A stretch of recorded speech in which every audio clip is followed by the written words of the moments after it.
क्या एक पिता अपने बेटे को अपनी संपत्ति से निकाल सकता है? अक्सर हम अखबारों में ऐसा ऐड पढ़ते हैं या आम सूचना पढ़ते हैं जहां पिता ये कहता है कि मेरा बेटा मेरी देखभाल नहीं कर रहा और उसको मैं अपनी प्रॉपर्टी से वंचित कर रहा हूं। आज के बाद उसका मेरी प्रॉपर्टी से कोई संबंध नहीं। क्या ऐसा करने पे सच में बेटे का संपत्ति से अधिकार खत्म हो जाता है? अक्सर हमने देखा है कि जब भी हमको लगता है कि वाइफ हस्बैंड पे कोई 498 का केस करने वाली है, उसकी संपत्ति पे अपना हक जमाने वाली है, अक्सर हस्बैंड या उसके फादर ये प्लान बनाते हैं कि हम इस तरह का ऐड दे दें तो शायद हम प्रॉपर्टी देने से बच जाएं।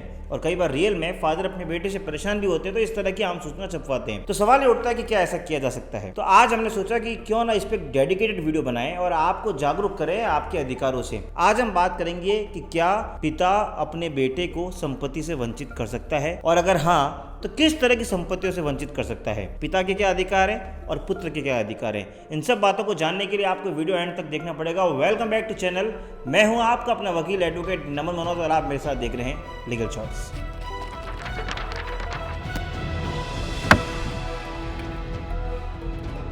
तो आज हम बात कर रहे हैं कि पिता क्या अपने बेटे को संपत्ति से वंचित कर सकता है, और हाँ तो कैसे, क्या तरीके हैं। इन सब के कॉन्सेप्ट को जानने से पहले सबसे पहले हमें एक बेसिक कॉन्सेप्ट को जानना पड़ेगा प्रॉपर्टी के, जो ये होता है कि प्रॉपर्टी दो तरह की होती है। एक होता है एंसेस्ट्रल, जिसको हम कहते हैं पैतृक संपत्ति, और एक होती है सेल्फ एक्वायर्ड प्रॉपर्टी यानी स्व अर्जित भूमि। ये क्यों इंपॉर्टेंट है वो मैं आपको भी आने वाले वीडियो के अगले पार्ट में बताऊंगा, लेकिन हम ये जान लेते हैं कि ये होता क्या है। देखिए, अगर 3 या 3 से ज्यादा पीढ़ी से कोई प्रॉपर्टी चलते आ रही है तो उस प्रॉपर्टी को हम पैतृक संपत्ति यानी एंसेस्ट्रल प्रॉपर्टी कहते हैं। फॉर एग्जाम्पल, मेरे परदादा से कोई प्रॉपर्टी दादाजी को आई, दादाजी से मेरे पिताजी को आई, अब पिताजी से वो प्रॉपर्टी मुझे आएगी, तो ये होगी एंसेस्ट्रल प्रॉपर्टी यानी पैतृक संपत्ति। वहीं दूसरी तरफ वो प्रॉपर्टी जो हम अपने जीवन काल में खुद खरीदते हैं, अपने पैसों से कोई प्रॉपर्टी खरीदी या फिर किसी ने हमको गिफ्ट कर दिया, यानी मैं अपने जीवन काल में जो भी प्रॉपर्टी कमाऊंगा वो होता है स्व अर्जित भूमि यानी सेल्फ एक्वायर्ड प्रॉपर्टी। यहाँ पे एक आपको बहुत बड़ी इंपॉर्टेंट टिप दे दूं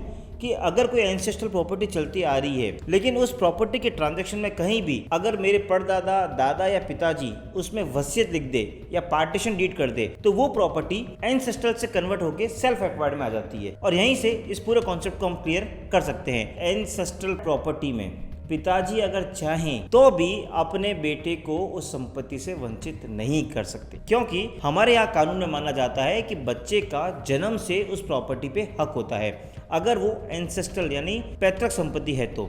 यानी फॉर एग्जांपल, अगर मेरे कोई परदादा से दादाजी को, दादाजी से पिताजी को प्रॉपर्टी आई है तो जिस दिन मेरा जन्म हुआ मेरा उस संपत्ति पे अधिकार हो गया है। मेरे पिताजी चाहकर भी मुझे उस प्रॉपर्टी से वंचित नहीं कर सकते। क्यों? क्योंकि एंसेस्ट्रल प्रॉपर्टी है। लेकिन अगर कोई एक ऐसी प्रॉपर्टी है जो मेरे फादर ने अपने जीवन काल में खुद कमाई है, सेल्फ एक्वायर्ड प्रॉपर्टी है, जिसको मैंने आपको बताया जो स्व अर्जित भूमि होती है, उसमें जब मेरे पिताजी चाहें मुझे उस प्रॉपर्टी से निकाल सकते हैं। क्यों? ऑब्वियस सी बात है, क्योंकि ये उनकी खुद की प्रॉपर्टी है। तो यहाँ तो हम पहले पार्ट को समझ गए कि प्रॉपर्टियां कितने तरह की होती है, उसका क्या मतलब होता है और किन परिस्थितियों में पिता अपने बेटे को प्रॉपर्टी से निकाल सकता है। तो अब सवाल ये उठता है कि सेल्फ एक्वायर्ड यानी जो स्व अर्जित भूमि है उसमें कैसे निकाला जाए। तो अगर आपको अपने बच्चे को संपत्ति से बेदखल करना है तो आपके पास 2 बड़े ऑप्शन है। आप चाहें तो अपनी एक वसीयत लिख सकते हैं, इसको आप चाहें तो रजिस्टर्ड भी करवा सकते हैं। हालांकि ये कंपलसरी नहीं होता कि विल को रजिस्टर करवाया जाए, लेकिन अगर आप एक वसीयत लिख रहे हैं और या आप उसको रजिस्टर करवा रहे हैं और उस वसीयत में आप अपने बेटे को नहीं देना चाहें तो उसका पूरा आपको हक है, क्योंकि ये आपकी खुद की सेल्फ एक्वायर्ड प्रॉपर्टी है। सपोज आपके 2 बेटे हैं, राम और श्याम। आप चाहते हैं कि राम ने आपकी बहुत सेवा करी लेकिन श्याम ने आपकी सेवा नहीं करी और आप श्याम को बेदखल करना चाहते हैं, तो आप एक वसीयत लिखेंगे और उस वसीयत में पूरा लिखेंगे कि ये इस तरह से मेरे 2 बेटे हैं और ये मेरी प्रॉपर्टी मेरे जाने के बाद राम को जाएगी और श्याम को नहीं जाएगी। अब यहाँ पे मेरा आपको एक गोल्डन टिप दे दूँ, आप जिस बच्चे को अपनी संपत्ति से बेदखल करना चाहते हैं उसके लिए एक स्पेसिफिक क्लॉज लिखिए क्योंकि श्याम और उसकी पत्नी ने मेरी सेवा चाकरी नहीं की, मेरा ध्यान नहीं रखा, इसलिए मैं उसको अपनी संपत्ति से बेदखल करना चाहता हूँ।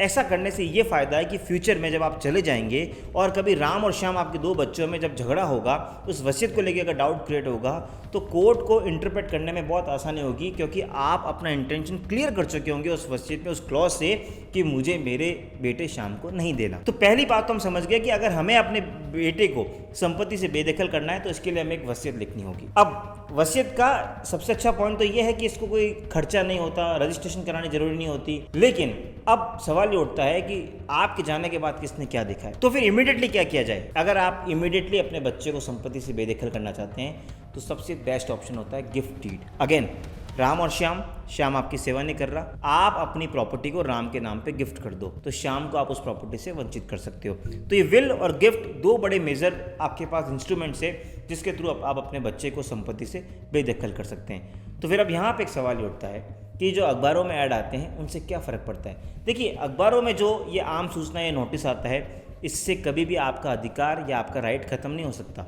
कोई फादर अपने बेटे को इस तरह से संपत्ति से वंचित नहीं कर सकता। पहले तो ये देखना पड़ेगा कि क्या ये एंसेस्ट्रल प्रॉपर्टी है या सेल्फ एक्वायर्ड। एंसेस्ट्रल में तो चाह के भी पिताजी नहीं कर सकते, सिर्फ और सिर्फ कर सकते हैं तो सेल्फ एक्वायर्ड प्रॉपर्टी में। अब सेल्फ एक्वायर्ड प्रॉपर्टी में भी करना है तो अखबार में नोटिस देने से नहीं होता, वो होता है विल या गिफ्ट डीड करने से। मुझे उम्मीद है कि आपको ये बेसिक कॉन्सेप्ट समझ में आया होगा और आपको एक क्लियर हुआ होगा कि कब एक फादर अपने बच्चे को संपत्ति से बेदखल कर सकता है। एक और सवाल अक्सर लोग मुझसे पूछते हैं कि अगर फादर ने अपने बेटे को गिफ्ट डीड कर दी और उसके बाद उस बेटे के नाम, जिसके नाम पे गिफ्ट डीड करी, उसके मन में कुछ गलत भावना आ गई और उसने भी सेवा चाकरी करनी बंद कर दी, तो क्या गिफ्ट डीड कैंसिल हो सकती है? जनरली सुप्रीम कोर्ट कहते हैं कि गिफ्ट डीड कैंसिल नहीं हो सकती। लेकिन अगर फादर ने गिफ्ट डीड में ये क्लॉज डाल रखा है कि मैं अपने बेटे राम को जो प्रॉपर्टी दे रहा हूँ वो मैं लव एंड अफेक्शन से दे रहा हूँ और इस उम्मीद से दे रहा हूँ कि वो मेरे बुढ़ापे में सेवा करेगा, अगर वो नहीं करेगा तो मैं उस गिफ्ट डीड को कैंसिल कराने का हकदार रहूँगा, अगर वो क्लॉज है तो आप अपने उस गिफ्ट डीड को भी वापस रिवोक कर सकते हैं। तो ये भी गोल्डन टिप बहुत काम आएगा। अगर आपको इस तरह का कंटेंट पसंद आ रहा है तो please subscribe this channel legal shorts, क्योंकि हमारा उद्देश्य होता है कि हम आपको इस तरह की लीगल इन्फॉर्मेशन देते रहें।